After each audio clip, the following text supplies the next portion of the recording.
మన ప్రభు అయిన యేసుక్రీస్తు నామములో ఈ కార్యక్రమాలు వీక్షిస్తున్న మీ అందరికీ హృదయపూర్వకమైన వందనాలు తెలియచేస్తున్నాం. పరిశుద్ధ గ్రంథములో నుండి 2 తిమోతికి రాసిన పత్రిక 2వ అధ్యాయము 20వ వచనాన్ని చదువుతున్నారు. గొప్ప ఇంటిలో వెండి పాత్రలను, బంగారపు పాత్రలను ఇదిగో మాత్రమే కాక కర్రవైనను, మట్టి వైనను ఇంకను కూడి ఉండెను. వాటిలో కొన్ని ఘనతకును, కొన్ని ఘనహీనతకు వినియోగపరచబడును. ఇక్కడ దైవజనుడు పౌలు గారు మాట్లాడుతూ కొన్ని పాత్రలతో పోల్చి మాట్లాడుతున్నారు. కొన్ని ఘనమైన పాత్రలు ఉన్నాయి, కొన్ని ఘనహీనతమైన పాత్రలు ఉన్నాయి. ఈ ఘనమైన పాత్రలు, ఘనహీనమైన పాత్రలు 2 విధాలుగా విభజించి ఇదిగో వినియోగపరచబడినటువంటి రీతిని తెలియచేస్తున్నారు. ఈరోజు ప్రభు సన్నిధిలో మూల వాక్యము ఏమై ఉన్నదంటే, వినియోగింపబడవలసినవే వినియోగించబడాలి, వినియోగించబడనివి వినియోగించబడకూడదు. ఇది మన ఆత్మీయ జీవితానికి పోల్చుకొని దేవుని సన్నిధిలో మనము ఎలాగ వినియోగించబడాలి, ఏవి వినియోగించబడకూడదో కొన్ని విషయాలు మనము దేవుని వాక్యంలో కొన్ని మనం చూద్దాం. అలాగే ప్రసంగి గ్రంథములో 10వ అధ్యాయము 10వ వచనాన్ని మనం చదువుతున్నాం. ఇదిగో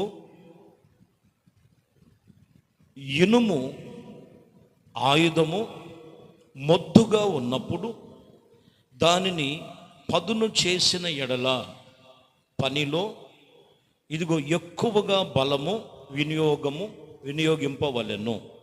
అయితే కార్యసిద్ధికి జ్ఞానమే ప్రధానము. ఇక్కడ 2 విషయాలు మనం గమనించాలి. ఒకటి, ఇనుము మొద్దుబారిపోయి, ఒక ఇనుపు మొక్కే ఉందనుకోండి, అది మొద్దుబారిపోయి ఉన్నప్పుడు అది పనికి వినియోగపడదు. ఎప్పుడు వినియోగపడుతుంది అనేది మనం గమనించినట్లయితే దాన్ని పదును చేసినప్పుడు అది వినియోగపరచబడుతుంది. అలాగే కార్యశుద్ధికి జ్ఞానము ప్రధానమని రాయబడింది. ఒకటి, ఇక్కడ మనం 2 విషయాలు మనం గమనించాలి. ఇనుము అనేది మరి కొన్ని బలానికి సూచన, జ్ఞానం అనేది ఇదిగో వివేచనకు కలిగినటువంటి సూచన. ఖండ బలము వేరు, బుద్ధి బలము వేరండి, బాగా గమనించాలి. ఇది ఖండ బలము కొన్ని చోట్ల మాత్రమే ఉపయోగపడుద్ది, కానీ బుద్ధి బలము మాత్రం అన్ని విషయాలలో కూడా ఇది ప్రధానమని వాక్యం ఇక్కడ చెప్తున్న మాట.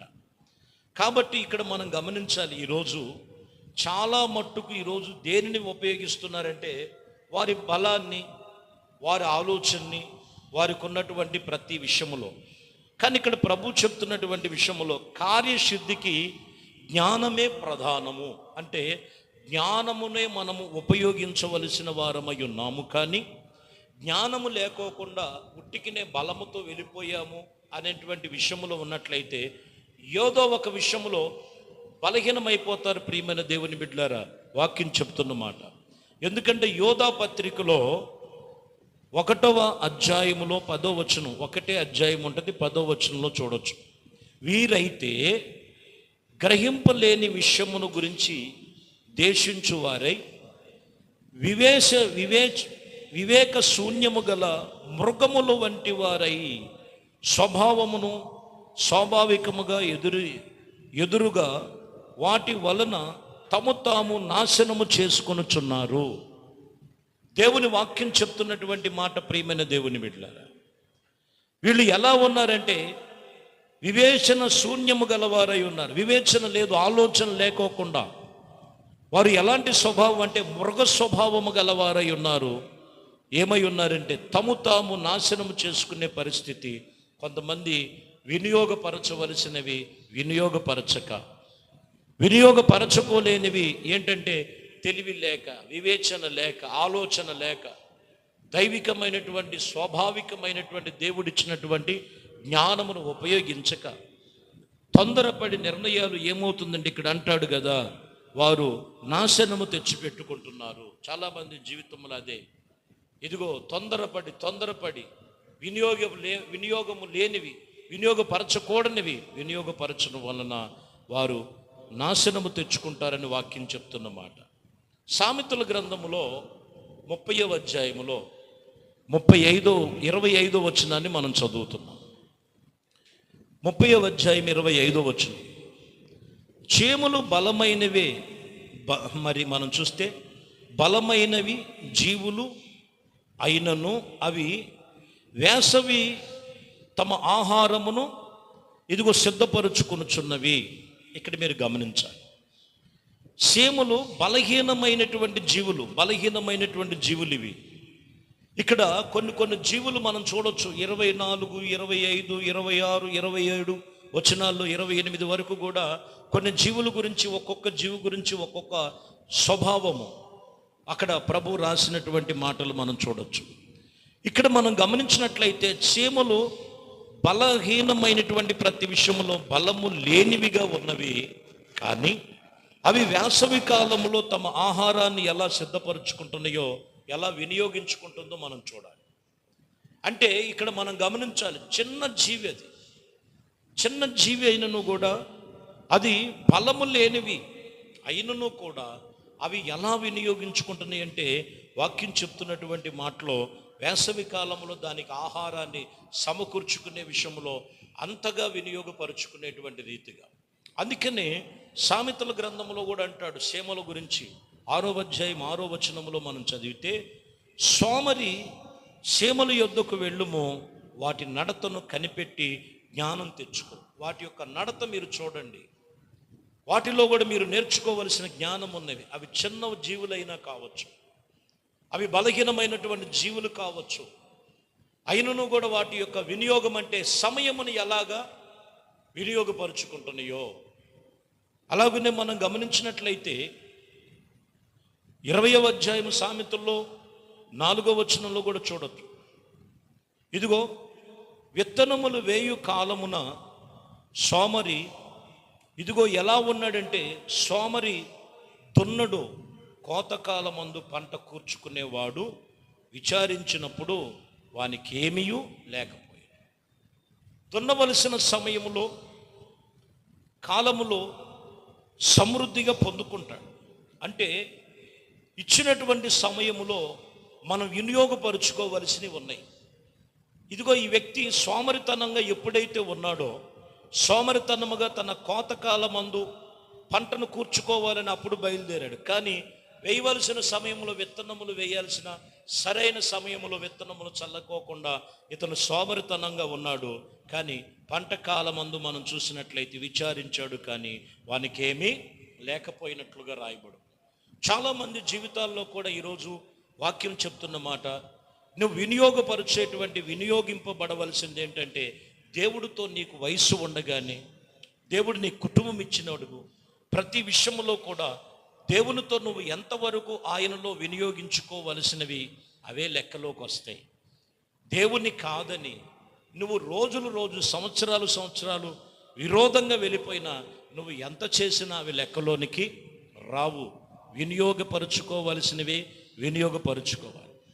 కోతకాలమందు నువ్వు కోతను చూడాలంటే విత్తనములు చల్లే సమయములు విత్తనములు చల్లుకోవాలి. అలాగే భక్తి విషయములో, ప్రార్థన విషయములో, దేవునితో మనం నిబంధన కలిగినటువంటి విషయములో సోమరి వలె ఉండక నీవు సమయమును చాలా జాగ్రత్తగా సద్వినియోగపరుచుకునే విషయంలో నీకు నీవే దేవుని సన్నిధిలో సాధకము చేసుకోవాలని దేవుడు వాక్యము చెబుతున్నటువంటి మాటలు.